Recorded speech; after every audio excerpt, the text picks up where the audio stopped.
Hello, algebra students. This video is all about solving inequalities, kind of clumping a few sections together in this lesson. I'm kind of skipping the real basic inequalities and going to some more advanced, more complex inequalities.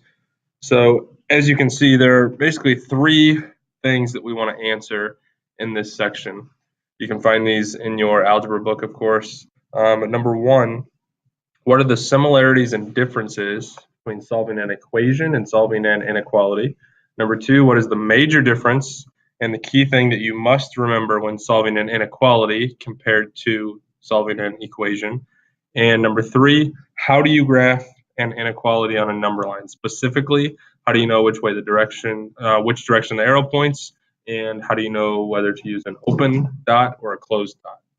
So first of all, to answer kind of number one and number two, solving inequalities is pretty much identical to solving equations. So the steps for solving two-step and multi-step equations can be applied to linear inequalities, meaning whatever we do to one side, we do to the other using inverse operations, and our goal is still to get the variable by itself. The biggest difference, and here's the thing you need to remember for inequalities, be sure to reverse the inequality symbol when you are multiplying or dividing both sides of the inequality by a negative number. You have to simply flip the inequality symbol around if you multiply or divide both sides by a negative number. So let's jump into a few of these. So number one, 2x minus 5 is less than or equal to 23. I'm trying to get x by itself. So I'm going to start off by adding 5 to both sides. That gives me 2x is less than or equal to 28. Now I'm going to divide by 2, and I find x is less than or equal to 14. To graph this, I need to show on a number line all the numbers that are less than or equal to 14. So let's put 14 down here. I'm going to kind of draw on my own numbers here. So I'm going to call this 14. I'm going to put a few numbers bigger than 14, so call that 15. Call this right here 16.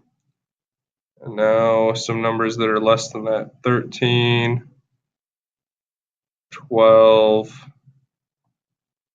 11, 10, so on and so forth.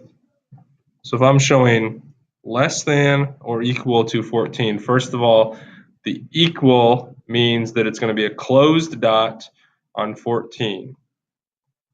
So closed dot right on 14, meaning it's equal to 14.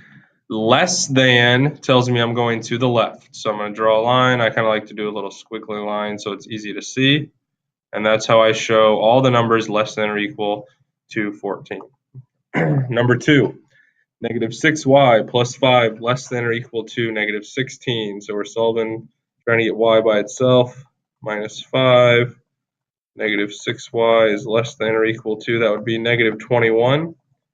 Divide by negative 6, and red flag should be going off right now. I divided by a negative, so I got to flip this thing around. Negative 21 divided by 6 comes out to be positive 3.5 or 3.5. So now I'm going to show y is greater than or equal to 3.5 on a number line.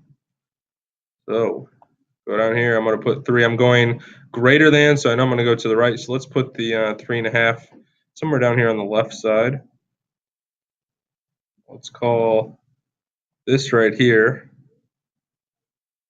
3. I'm going to go with that as 4, so this mark right here in the middle is my 3.5. This would be 5. I'm not going to label all the halves. This would be 6. Here would be another half.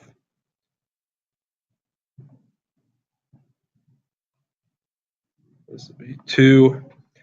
And now greater than or equal to 3.5. Since it's equal to, again, close dot. And now it's greater than or equal to, so my arrow is going to go to the right where the number is greater than 3.5 are. Let's look at some more. Number 3, negative 1/4 times p minus 12 is greater than negative 2. I could use distributive property here, but since all I have is distributive property, I'm going to get rid of this negative 1/4 right away by multiplying by the reciprocal, which is negative 4 on both sides. That ends up just canceling the negative 1/4, so I have p minus 12. I multiplied by a negative, so I got to flip this around. It's less than 8. Now just simply add 12, and I get p is less than 20. So on my number line, we're going less than 20, so let's put 20 somewhere down here towards the right.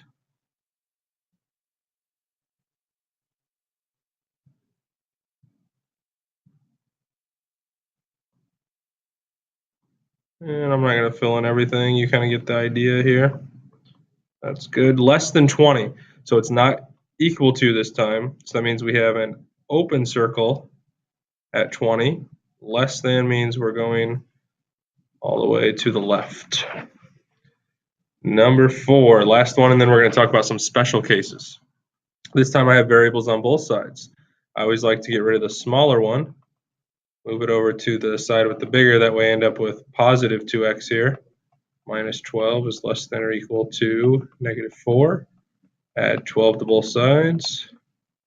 So 2x is less than or equal to 8. Divide by 2. X is less than or equal to 4. I do not have to flip it. I divided by positive 2. So less than or equal to 4. Less than means I'm going to go to the left. So let's put 4 down here on the right.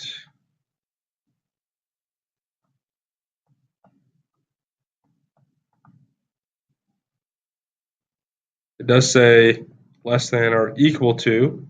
So I know I'm going to have a closed dot. Go down into the negatives here. So closed dots, we said at positive 4. And less than that, so we're going to the left. There we go. Now let's talk about some special cases. These cases are where your variable ends up canceling out. During some inverse operations, your variable cancels out. So there are two possibilities. First of all, if the expression left is a true expression, then your answer is all real numbers.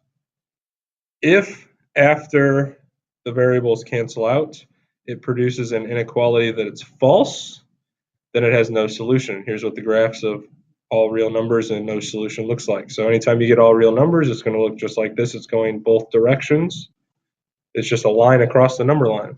No solution means you can't put anything on there. There are no solutions. So let's look at this.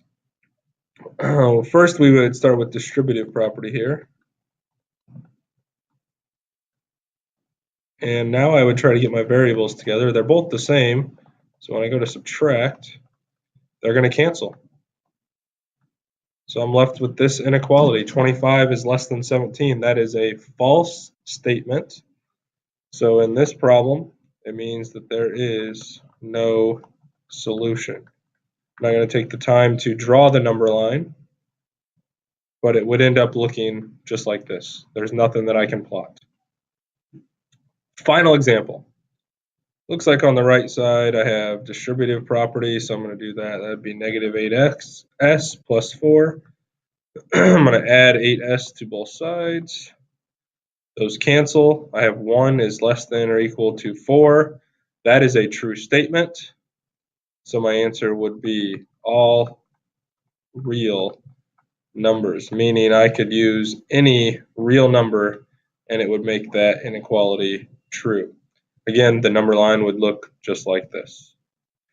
I hope that helps you solve inequalities of one step, multiple steps, variables on both sides. If you have any questions, please talk to Mr. High about that. In the meantime, have a good day.